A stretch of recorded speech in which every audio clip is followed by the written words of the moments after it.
Welcome so much to this OCAMPR community of practice. We're so excited you're here on this January morning. OCAMPR is really a place to foster interdisciplinary dialogue and promote Christian fellowship among professionals and, medicine, psychology, and religion all at large. And we're here to really pursue the understanding of the whole person. What does it mean to be a human being, and integrate the basic principles and assumptions of medicine, psychology, religion. And I feel personally there's no other place in our Orthodox Christian community that we can just interact professionally. This is a professional membership, and I get really excited because we can talk about our faith and in the same time about our discipline. So with that, obviously this is a organization under the Assembly of Bishops, and we are really excited to be here. And the presentation that we just had our conference in November. So welcoming new people if you're just joining. And with that, I'm just going to start with a short prayer, and then I'll explain the format, and then we are going to jump right in.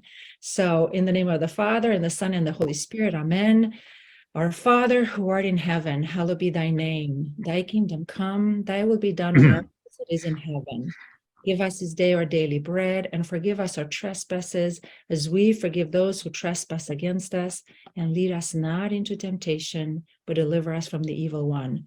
Dear God, you said, and Christ, you said, wherever 2 or 3 people are gathered in your name, you are among us. May you be present in our Zoom meeting. Maybe we can have another Zoom window just for you, Christ, that you are going to guide our meditations of our hearts and our mind, and everything that we're discussing here is going to be pleasing to you, and will be strengthen our church and grow the body of Christ. In Jesus' name, amen. I welcome everyone. Many of you just joined as we just started. We just did a prayer, a short introduction of OCAMPR. So I'm going to explain really quickly our format and introduce our speaker for today. So in a community of practice, we try to keep it within the hour. We know you're busy, so we want to stay a little bit longer afterwards. We're going to be present, but we have a short introduction, a short presentation for about anywhere between 10 to 20 minutes, and on a topic, and we're going to discuss about that. And then with a few questions, we go into small groups, and this is a time to intermingle and really connect and reflect on the questions and on our presentations. Then we come back for a quick debrief as a large group if there's any questions. And then at the end, we wrap up with some announcements and some prayers at a prayer. And that's kind of the format. And we have here Dr. Randa, our presenter, and Joel Klapak, who's part of our board. Father Andrew, I've seen join, also part of our board. And as we start, I encourage everyone to just change your name. I mean, don't change your name, but keep your name, but add your profession so we know, and whatever else you think it's important. So it's nice when we connect with each other to know where we are. And with that, let me introduce Dr. Randa. Are you here, Dr. Randa? Yes, I am. And I forget, I did not introduce myself. I'm Dr. Ioana Popa. I'm one of the board members at OCAMPR. So I have the pleasure to introduce Dr. Randa Anderson. She is our OCAMPR president for the last year. This is the second year we're in, and she's been with OCAMPR for several years. And she's a licensed clinical psychologist in private practice, and she is providing outpatient care to primarily Orthodox Christians, and she spends most of her time on ministry work at the intersection of faith and psychology, including she serves as the president of OCAMPR, as I mentioned. She's a consultant to the mental health ministries of the Assembly of Bishops, and she's also on the board of Thriving in Ministry, through which she facilitates peer learning group of clergy wives. And Dr. Anderson is married and has 2 young adult sons. And with that, I'm going to let her introduce the topic and take it away from here. So welcome. Thank you so much for being here, Dr. Randa.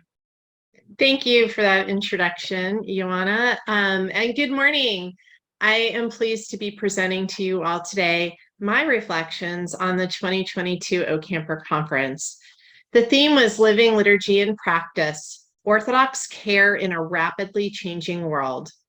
Now, our goal today, for those of you who missed the conference, is to share some of the wisdom offered by the keynote and the plenary speakers. And for those of you who did attend the conference, today is another opportunity to reflect on those presentations. Here's what I'm not going to do today. I'm not going to try to summarize all 4 talks in the very brief 10 to 15 minutes I have to present. We shared the links to the keynote and plenary presentations on our social media pages and in the email we blasted out to everyone on our listserv. Soon, they will also be posted inside our new membership portal, which we'll say more about later, as well as on Ancient Faith Radio, who generously recorded all of the conference workshops and papers too. Really encourage you to listen to the plenary talks if you haven't already, and take time with each one and reflect on how they can inform and influence the work you are doing in your various fields. What I am going to do is offer a few highlights that I found especially meaningful. This was challenging, actually. I didn't want to boil down these beautiful and inspiring presentations into a few quotables, but honestly, ultimately, that is exactly what I did, because I wanted to find a few specific points that were common across the presentations for us to reflect on here today. I'd like to begin now by offering a general reflection on the conference, which also applies to these community of practice events. OCAMPR events are most certainly about continuing education in our respective fields within medicine, psychology, and religion. And what we offer at OCAMPR is always set within the Orthodox Christian faith. You might come to an OCAMPR conference or community of practice event and hear about a current theory of psychology or medicine or theological teaching, but it will always be couched within scripture, the teachings of the church, and or church tradition and praxis. Considering how our faith informs and influences our work helps us all grow as Orthodox professionals. But these events, the conference and community of practice, are about so much more than simply gaining knowledge and continuing education. These events are also about building community, connection, and collaboration with other Orthodox professionals. And those are aspects of the conference and the community of practice that I'm sorry you can't get from watching the video. The videos are worthwhile, and we are blessed to have them, but they are only a part of the experience. And even though I could spend the entire session today recapping the conference plenaries, doing so would ultimately be a disservice to you and even to the speakers themselves, because what each and every one of them did at the conference was consider the dynamic, spirited, active ways that living liturgy and practice in this rapidly changing world can be done by those of us working in medicine, psychology, and religion. So this community of practice event today, as with the conference, gives you an opportunity to take the educational material and discuss it with colleagues from within and outside your field of practice. OCAMPR is about interdisciplinary dialogue. And today, after my brief presentation, you will have the chance to talk with others and share your thoughts, feelings, and ideas about the conference theme.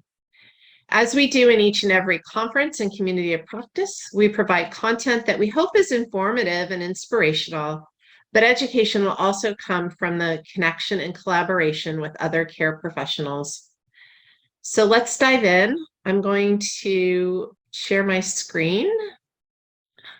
So this first slide is just a reminder of who the speakers were. First, our keynote speaker was His Grace Bishop John of the Antiochian Diocese of Worcester, as he told us to say it, and New England. The theological plenary was Dr. Nina Glebetich, an assistant professor of liturgical studies at Notre Dame. Deacon Dr. Ted Saflarides, vice chair of surgery at Rush University in Chicago, and deacon at St. Peter and Paul Greek Orthodox Church was the medical plenary. And our psychology plenary speaker was Dr. Roxanne Lowe, clinical psychologist in private practice and co-host of the Ancient Faith radio program Live with the Lows. So a little background. When last year's board brainstormed the conference theme, we wanted to explore ideas like, how do we as professionals take the divine liturgy out of the church building and into our work in a way that is transformative to those we serve? How do we live out the gospel in the operating room? How do we take the healing power of the Eucharist and share it to heal the clients who come to us for the healing relationship of psychotherapy or spiritual care? How do we communicate liturgical theology in ways that inspire our parishioners or students on the path to theosis? And furthermore, how can we explore all of this in the context of today's rapidly changing world? We noted rapidly changing because we see it in our clinics and in our parishes, hospitals, everywhere. The culture is changing in ways that are hard to keep up with. So as professionals, we felt to pull back to the basics that we experience in liturgy, worshiping in community and connection with each other with Christ at the center. What did our plenary speakers think about a pull back to basics, living liturgy? Both Bishop John and Dr. Glebitich reflected on how we are liturgical beings. This means we were created to worship God in liturgy. Dr. Glebitich expertly connected the neuroscientific study of memory with liturgical theology. She noted in particular that what neuroscience teaches us about memory is made manifest in the practice of the divine liturgy.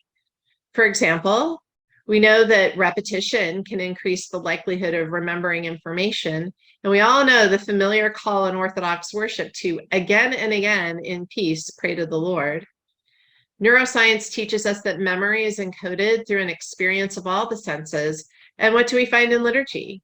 A fully sensorial experience, the taste of Holy Communion, the smell of incense. We see icons, hear the poetic hymns, etc. It's as if the church fathers knew what neuroscience teaches us now. And I think that is why Dr. Glebitich's paper was so affirming for us. God is real and is with us, and he is there in liturgy. Dr. Glebitich astutely noted at the end of her talk the following quote, and I'll read it. In the liturgy, Christian remembrance is expressed in all its splendor and fullness. It is the setting where our gaze turns toward the subject of our remembrance and where the church enters into the kingdom. This experience transforms human identity. Changed, we return to the world with our eyes still longingly set upon our hope and with our hearts still filled with the sweetness of his mirth. This becomes our new orientation, not this life, but the kingdom. And in orienting our memory, liturgy has the power to transfigure life into worship and space into the realization of the kingdom. This quote especially speaks to me as a reminder that worship is where we belong, and focusing on God in our lives and in our work actually frees us up to help others see themselves as children of God who need him for their healing. His Grace Bishop John, in expounding on how we are liturgical beings, noted that liturgy is a place of hospitality and healing. Bishop John stated clearly in his presentation that to be a liturgical being means to offer Christian hospitality to those we work with. And Christian hospitality is offering a safe place for people to encounter God and be healed by him. This is striking to me. How often do we think of our work as hospitality? How often do we think about the operating room or the therapy office as a place for people to encounter God? Put this way, providing healing care makes clear to us that we are instruments of God's work, and without him, we are limited. The theme of living liturgy in practice was further explicated by Deacon Dr. Ted Saklarides, who also noted that God is very much at the center of each truly healing encounter. He said, every patient encounter is an opportunity for Christ's love to become manifest. No matter how inconsequential that encounter might be, we should use it to the full extent to allow Christ to come down and be a part of it. Let me say that again. Every patient encounter is an opportunity for Christ's love to become manifest. This changes how you think about your work, doesn't it? Does for me. Deacon Ted also noted how he lives liturgy in practice by sharing that he says the Jesus prayer, that critical moment in surgery where the work has to be just right or else there will be a problem. Deacon Dr. Ted recognizes it's not only by his hand that the patient will be healed. I can completely relate to this point. As a psychologist, sometimes there are those moments in a therapy session where I feel like my words, my expression, my empathy will be pivotal for someone if I just get it right for what that person needs in that moment. Praying the Jesus prayer, or even a psalm before I speak, allows Christ into the room with us. And in that way, I live liturgy. Dr. Roxanne Lowe, more than the others actually, focused not only on how we live liturgy in practice, but also on the challenges of doing so in this rapidly changing world. She described 4 specific worldly values of our culture that we often encounter. And these include that push to not always be truly present with the people we serve in our work, to value production over compassion, to live beyond our capacity and to ignore what really matters. She noted that eschewing the values of this world and taking care of ourselves spiritually is actually building a lifestyle that allows us to better put on Christ. And she shared multiple ways that we can take better care of ourselves so that we are at our best to care for others. And again, I encourage you to listen to these recordings. She gives some great advice. Both Deacon Ted and Dr. Roxanne also noted that living liturgy in practice means seeing Christ in everyone. Dr. Roxanne said that seeing Christ in everyone, or seeing souls, not goals, requires us to slow down enough to be fully present. It means walking alongside the person and seeing the whole person underneath the diagnosis, and remembering that it is in the soul where true healing takes place. I've been thinking a lot about what it means to see Christ in everyone, because for me, seeing the person in front of me as Christ is 2 things. One, it reminds me to be humble and to not set myself above the client in front of me, because guess what? If the person in front of me is Christ, then I better fall down on my knees in humility at his greatness. And 2, seeing Christ in everyone helps me also see the beauty in everyone. Even the most unattractive, sick, and struggling person, the person struggling with anger and rage or neediness or narcissism, becomes beautiful when the image of God, the image is that of our loving God. So how do we summarize all these insights? Perhaps coincidentally, or perhaps guided by the Holy Spirit, the 2022 conference presenters beautifully set up this year's OCAMPR 2023 conference theme, which is Sacred Hospitality, the Healing Encounter. They all seem to note how living liturgy means offering hospitality to those we serve. Dr. Roxanne even referred to St. Paul's letter to the Hebrews, where he said, "Do not neglect to show hospitality to strangers, for by doing that, some have entertained angels without knowing it." A reference to the hospitality of Abraham. In a convergence of this year's and next year's theme, I'll leave you with what His Grace Bishop John said about what living liturgy in practice means.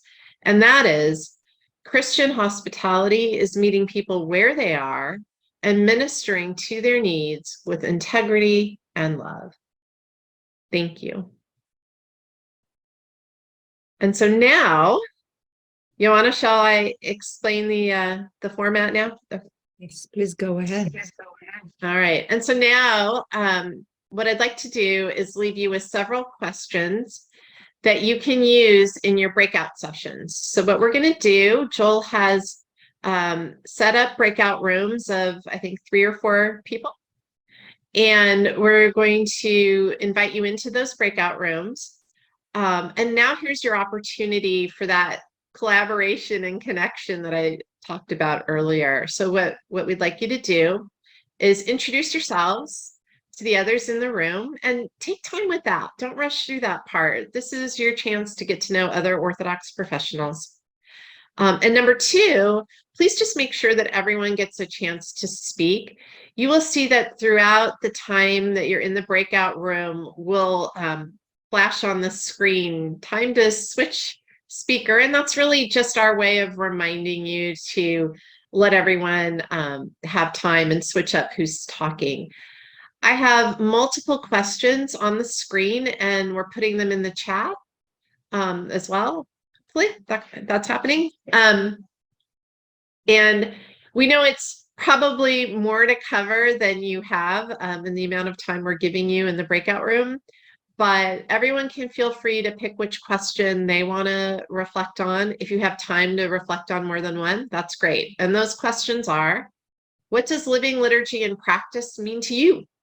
How do you live out the liturgy in your work?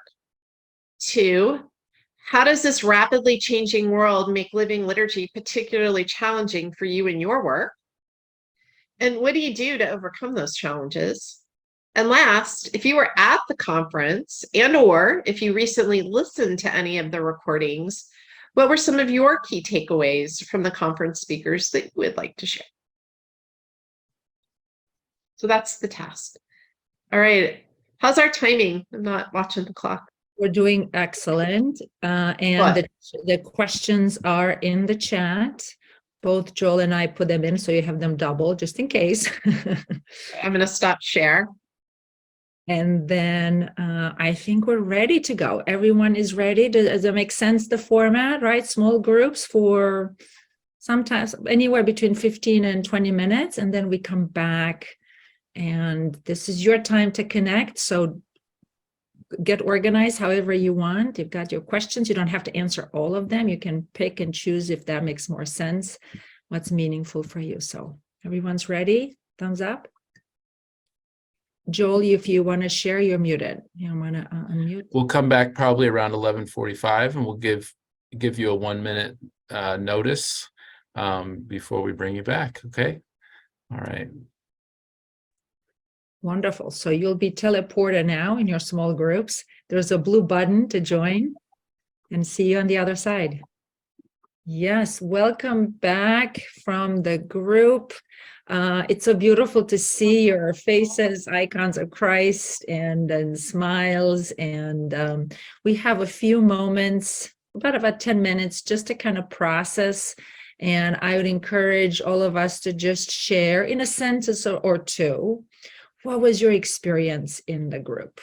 And if you have a particular question, frame that as a question. So we want to make sure Randa will answer that. But yeah, anyone has how was this experience for you in 1 sentence or 2? Have the presentation, the small groups. And by the way, as confidentiality goes, we're sharing only our stories, right? So we don't share, oh, this person said in our small group was more, this is what I heard, and this is what my reaction is and my thoughts. So any comments, any questions? This is our time. Hi, this is Father Andrew. I just think it was interesting to hear 3 different people present 3 different perspectives and 3 different experiences, but really saying very much the same things about how our faith directs our work and how it can influence what we do in living the liturgy in our various disciplines, even though they might be varied in many ways. It was nice to see so much synergy in how the value of that really creates something greater than what you had before. Gives you the ability to do more and to be more effective because you bring that beauty of the liturgy into your thinking about how you go about your day to day. And it was a nice to see it coming from different directions and really pretty much saying very similar things in different ways. Thank you so much for sharing, Father Andrew. And there is a link in the chat. Let's wait for a little bit about it. It has some of the presentations, which I'll mention at the end. But any other sharing from it? And I encourage, maybe we can go, all of us go. Just a couple of sentences, your takeaway, what you're moved, any comments? Well, Yes, go I ahead. can talk. We had just the two of us in the group, two hospital chaplains, and Joel. That was cool. And we were able to exchange experiences and thoughts and backgrounds too. And I want to thank our speaker for sharing the nuggets from the OCAMPR, which I happen not to have been able to attend.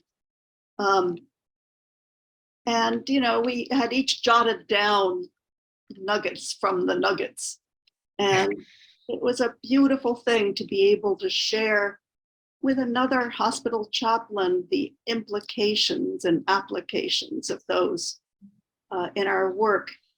And also to recognize that, you know, it's not just our work, it's our moment to moment life in which we want to transfigure that life into worship. You know, that's one quote and that kind of thing.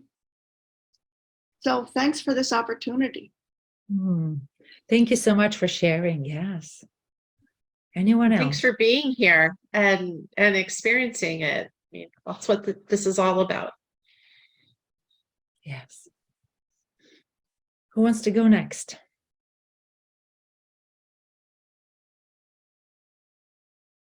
And silence is good, is very Orthodox I Christian. think Father Peter.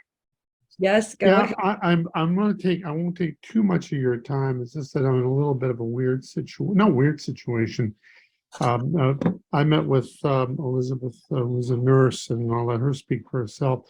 And I just wanted to give you a background that I was one of the original OCAMPR members, and I'm kind of re-engaging now. I don't even know if I'm an active member at this point. I missed the conference, and it's because I've been very busy in my life. I'm a general trauma surgeon.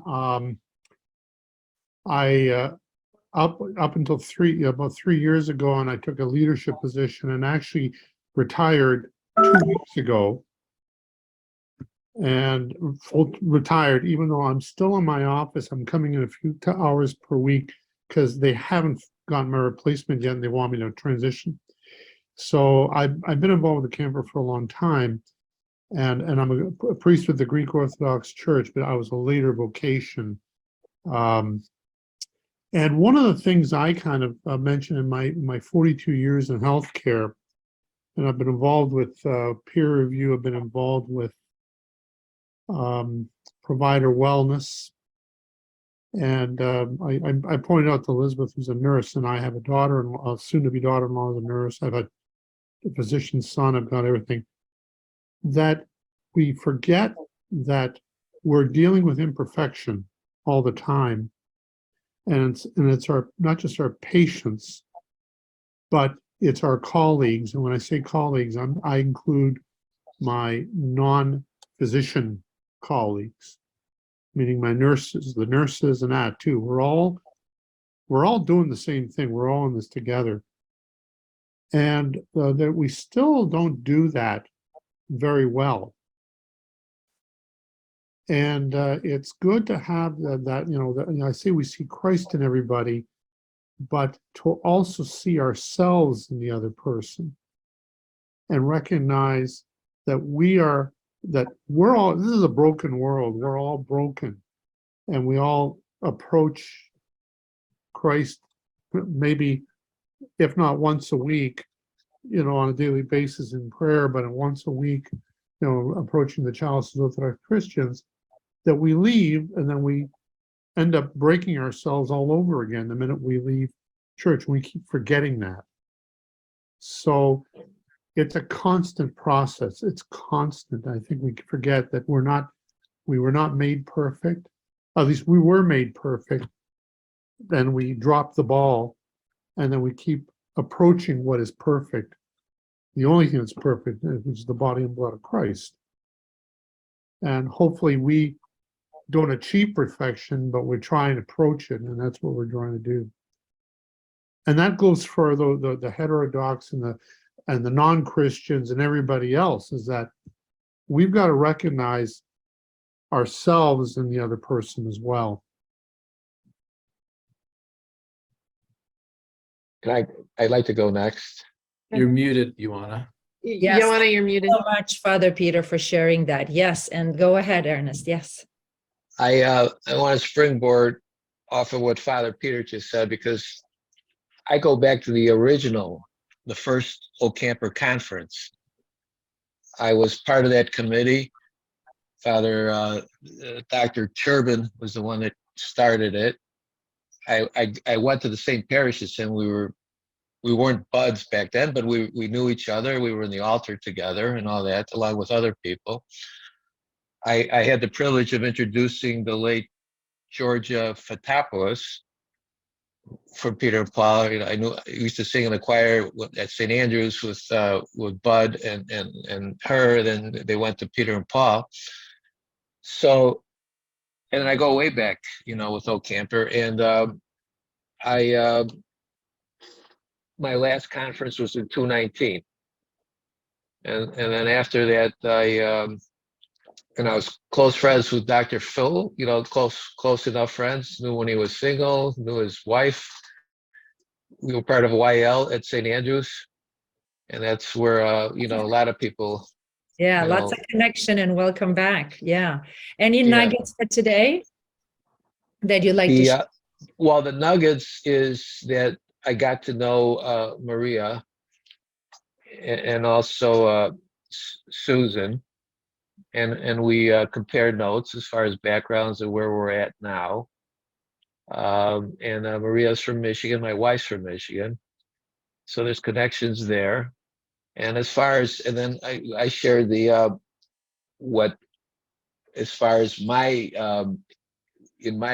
I'm a recruiter now. I've been a recruiter on my own for a long time. And what I often have issues with is all this gender identity stuff, and this that's going on, you know, all the cultural differences that are happening. And The rapidly changing world. Rapidly changing world, yes. And that's, you know, I gotta, you know, I have to go around it, you know, I have to tiptoe around that issue. You know, it doesn't come up. I mean, I'm aware of the other person as far as what their orientation is and that sort of thing. Yes. But, you know, so I was taught, you know, you love the sinner, you know, pray for the sin, right? So that's, I kind of brought that up, you know, as far as some of my struggle in Challenges. Challenges, yes. Thank you so much for sharing, and I wish we would have more time to have everyone share, because it's turning into beautiful. There's just so much depth in here, and I wonder, since I'm looking at the time, and one of our commitments is to finish on time, and we'll have a couple of announcements at the end, but I wonder, as we wrap up our group, is there a word or two, not a sentence, but just a word or two that it feels like we want to share as we leave this group? And I'll start with mine, and we can just go really quickly to share that within a minute, but my word is just gratitude to be here with you, so thank you. Should we go in order, anyone, or just chime right in? Yeah, Father. Gratitude, connection, and gratitude. Connection and gratitude for me. Thank Renewal is my word. you. Thank you, Father. Renewal. Together. Presence. Go ahead, Maria. Together. Together, yes. And was someone else chiming in? Presence. Presence. Yeah, thank you. I love that. Who else? Yes, Father Peter? Communion. Communion. This is just as much communion as anything. Beautiful. Who else? Really quickly, let's do this, have a complete communication, so to speak. Body of Christ. Inspiration. So body of Christ and inspiration. Thank you. Anyone else? Gratitude and joy. Sacred. Gratitude and joy. Thank you. Sacred. Sacred. Sacredness. Sacredness. Thank you. Anything else that?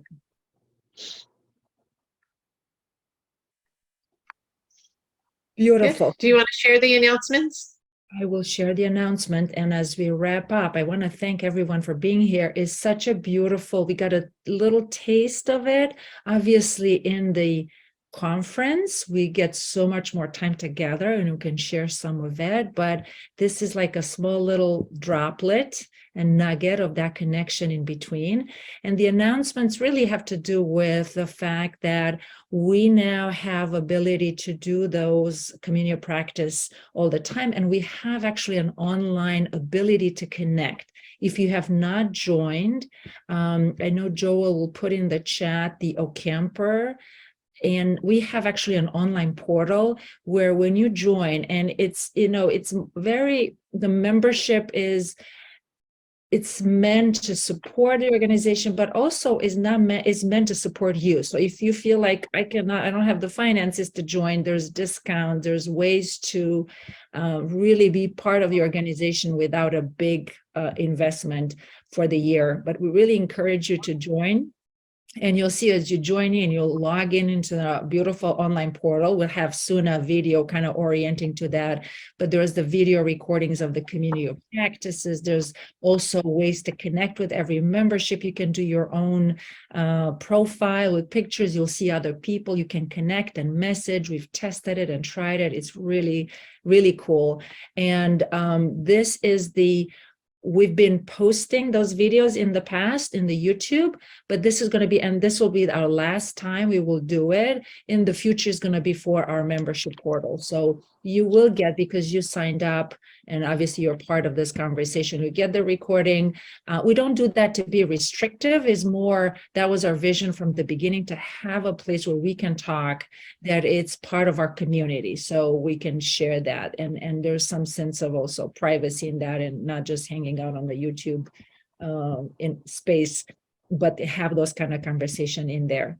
So with that, I want to also share that Joel put in the chat the OCAMPR, where the OCAMPR conference YouTubes are going to be posted. There is a place in Ancient Faith where they're going to post all the YouTubes. They already started populating them. So this is one place that you can go and you can actually start listening to some of the conferences. So was there any other announcement before we pray? Randa or Joel? No, thank you, Joanna, for summarizing that.